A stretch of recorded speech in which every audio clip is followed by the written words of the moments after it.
जय श्री राम। परम प्रिय मेरे भाई बहन, आषाढ़ मास शुक्ल पक्ष की देवशयनी, हर्षशयनी, विष्णुशयनी और कई जगह पद्मा नाम से जाना जाने वाली एकादशी का पावन व्रत गृहस्थों के लिए और वैष्णवों के लिए, दोनों के लिए 6 जुलाई 2025 को है। पारण अगले दिन प्रातः 5:30 बजे 5:30 AM से लेकर के 8:15 AM मतलब 8:15 बजे के अंदर करना है। ब्रह्म वैवर्त पुराण में बहुत बड़ा इसका महत्व बताया गया है, उसकी कथा हम आगे आपसे निवेदन करूंगा। मेरे भाई बहन, इस एकादशी का व्रत आप सभी लोग अवश्य कीजिए, क्योंकि व्रतों में श्रेष्ठ एकादशी व्रत है। और उस ये 24 अथवा 26 एकादशी में श्रेष्ठ जो 3-4 एकादशी है उनमें से एक देवशयनी एकादशी है। इसी दिन से 4 महीने पर्यंत प्रभु जो है क्षीर सागर में आनंद रूप से विश्राम करते हैं। और आप जैसा जानते हैं कि जब कोई घर का मुखिया विदा होता है कुछ दिन के लिए, तो सब लोग सामने उपस्थित होकर उनको विदाई देते हैं अथवा आने पर स्वागत करते हैं। तो इसी प्रकार से देवशयनी एकादशी का इतना बड़ा महत्व है। विशेष करके हमारे महाराष्ट्र में पंढरपुर में सैकड़ों किलोमीटर दूर से लोग पैदल चल करके और माता रुक्मणी जी के साथ में भगवान विट्ठल जी का विट्ठला विट्ठला करते हुए दर्शन करने के लिए जाते हैं। जीवन में कभी अवसर लगे तो अवश्य जाइए। विशेष पूजन अर्चन होता है और लाखों लाख भक्तों से पूरा और विट्ठल विट्ठल के हरि नाम से गुंजायमान रहता है। इस एकादशी व्रत का नियम उसी प्रकार से जैसे हम अन्य एकादशी व्रत करते हैं, दिन पहले से लहसुन प्याज मांस मदिरा इत्यादि का त्याग करते हुए सूर्यास्त के पहले एक समय भोजन ग्रहण करते हैं, रात्रि में सोने के पहले मंजन इत्यादि कर लेते हैं, क्योंकि एकादशी के दिन जो है मंजन इत्यादि नहीं करना चाहिए। हाँ, अगर आप लगातार व्रत करें तो उसके लिए आप एक नया ब्रश और नया जीवा अलग रख सकते हैं, वो बिना मंजन लगाए हुए उसको ऐसा प्रयोग कर सकते हैं। केवल व्रत के दिन के लिए न करें तो अच्छा है। गर्म पानी इत्यादि का प्रयोग कर लें। और जैसे जो सेविंग करने वाले उनके लिए भी एक लाभ है, ये है कि भैया एक दिन पहले सेविंग कर लो, अथवा उनके लिए कई बार जो मजबूर हैं और नित्य करते हैं उनको छूट मिल जाती है। बाकी उस रूप से हमें सेविंग इत्यादि भी नहीं करना चाहिए। करना क्या चाहिए, आसपास कोई तीर्थ हो, नदी हो, वहां जा करके हमें चंद्रभागा में जा पाए तो कहने ही क्या है, पंढरपुर में नहीं, जहाँ भी जा सकते हैं वहाँ स्नान इत्यादि करना चाहिए। नहीं तो घर में ही पवित्र गंगा जल इत्यादि मिला करके, अभी तो कुंभ गया, कुंभ का जल है तो एक बूंद जो है बाल्टी में डाल के बाकी अन्य जल मिला करके उससे भी स्नान इत्यादि कर सकते हैं। और जो प्रसाधान की अनावश्यक चीज़ें, क्रीम पाउडर और परफ्यूम और ये सब चीज़ें, लिपस्टिक, नेल पॉलिश इत्यादि का प्रयोग नहीं करना चाहिए। निर्जला व्रत रहे, नहीं एक समय जल पी के रहे, नहीं केवल जो है मेरे भाई बंधु ना हो सके तो एक समय केवल दूध पी ले, वो भी ना हो सके तो केवल फल ग्रहण कर ले। नमक के बिना काम नहीं चलता है तो उपवास का सेंधा नमक का प्रयोग कर ले। बाकी चीज़ें तो ठीक है, जैसा आप कर पाएँ। रात्रि जागरण करना चाहिए। इसमें जो है शेष सैया पर विराजमान श्रीमन नारायण भगवान, माता महालक्ष्मी जी की विशेष रूप से आचार्यों पुरोहितों को बुला करके पूजा अर्चना और तुलसी अर्चना इत्यादि कर लें तो कहना ही क्या है, ये सब संपन्न कराना चाहिए। रात्रि जागरण करना चाहिए और कथा श्रवण करना चाहिए। और अगले दिन जो पारण का समय 5:30 बजे से लेकर के 8:15 बजे के अंदर ब्राह्मणों को जिमाए, नहीं तो अन्न दान इत्यादि निकाल करके, कच्चा अन्न निकाल करके, गौग्रास इत्यादि निकाल करके फिर हमें पारण करना चाहिए।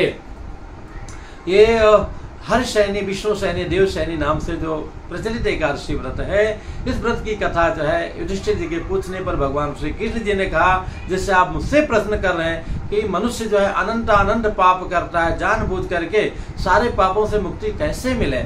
ऐसे एक बार जो है नारद जी ने ब्रह्मा जी से पूछा था, तो ब्रह्मा जी ने जो कथा बताई थी, उन्होंने बताई कथा वही मैं आपको बताने जा रहा हूँ। श्री कृष्ण जी ने युधिष्ठिर जी को बताया कि जो है ये सतयुग की कथा है। सतयुग में धर्म जो है अपने चरम पर था, सभी लोग पुण्यात्मा थे। तो अयोध्या के राजा मानधाता जी थे और बड़े ही पुण्यात्मा थे और सब लोग उनके नगर में बड़ी प्रसन्नता से रहते थे। नगर क्या, पूरे राज्य में, पूरे देश में रहते थे।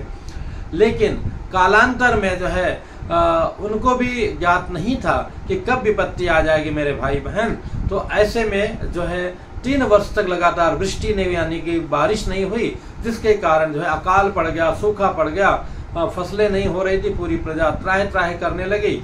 और बाद में महाराज के सामने उपस्थित हुए कि प्रभु क्या कारण है जो इस प्रकार से हम लोग विपत्ति में पड़ गए हैं, कि क्योंकि अब जब कृषि नहीं हो रही है, और अन्य चीजें नहीं हो पा रही, तो उसके कारण पूजा पाठ यज्ञ ज्ञान सारे कार्य भी जो है रुक से गए हैं। आदमी भूख से प्यास से परेशान है।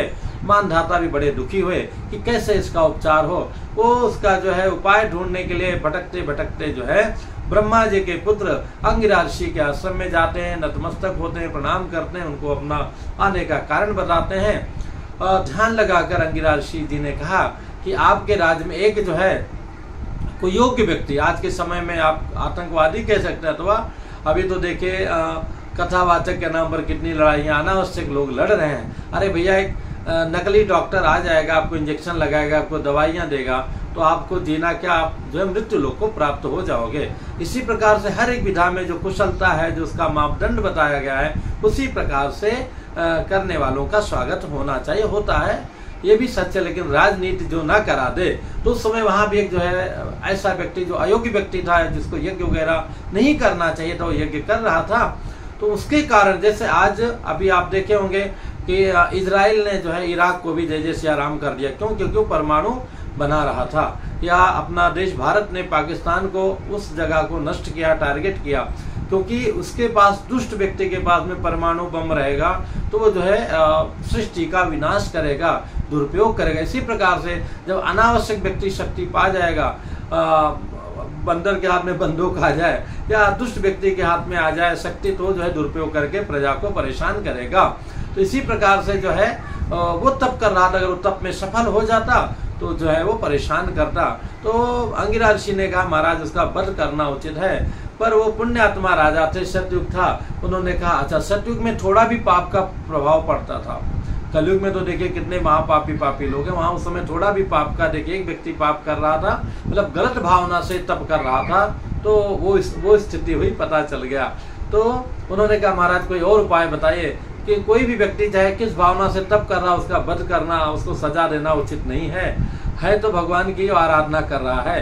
तो अंगिरा ऋषि ने कहा आपने बहुत अच्छा प्रश्न किया राजन, मैं आपके इस प्रश्न प्रसन्न हूँ, आशीर्वाद भी देता हूँ और निवेदन करता हूँ, आपसे कहता हूँ पूरी प्रजा के साथ आने वाली आषाढ़ माह के शुक्ल पक्ष की जो देवशयनी एकादशी, उस दिन भगवान से प्रार्थना कीजिए, सब कल्याण हो जाएगा। उन्होंने ऐसा किया और जैसा कि आप जानते हैं वर्षा ऋतु में आती है ये एकादशी, और झमाझम बारिश हुई, पूरा प्रजा जो है प्रसन्न हो गया। तो मेरे भाई बहन, हम लोग भी जीवन में तो नाना प्रकार के दुखों से ग्रसित हैं, शोषित हैं, तो अगर हम श्रद्धा विश्वास पूर्वक करेंगे तो सभी प्रकार की खुशियों की बारिश हमारे जीवन में अवश्य होगी। इसलिए सभी से निवेदन है, हर एक एकादशी व्रत कीजिए और इस एकादशी को तो विशेष जो है ध्यान दे करके कीजिए। पुनः मिलूंगा एक नई जानकारी के साथ में। जय सिया राम।